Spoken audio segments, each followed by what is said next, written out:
মাটি দীর্ঘ 8 বছর যাবৎ এই অর্গানিক চাষাবাদ শুরু করছে। এখন মাটির ভিতরে প্রায় 3 একরের মতো জায়গা অর্গানিকভাবে চাষাবাদ করা হয়। তবে এই চাষাবাদ করতে আমরা এখন মোটামুটি অনেক আগায় গেছি অর্গানিক চাষাবাদ করে। তো আমরা আসলে অনেক কিছু চাষাবাদ করতেছি, ধান, ভুট্টা, গম, সরিষা, সবজি আছে, অনেক আইটেমের সবজি আছে, এগুলো আমরা অর্গানিকভাবে চাষাবাদ করতেছি।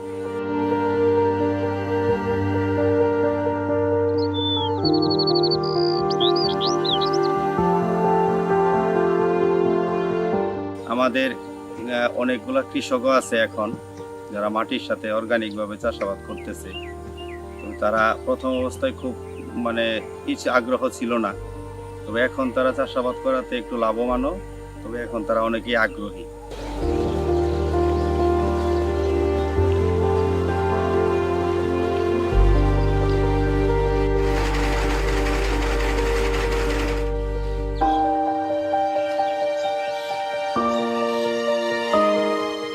তো আমরা আসলে মাটি চেষ্টা করতেছি কৃষকদের কিভাবে আরেকটু ডেভেলপ করা যায়।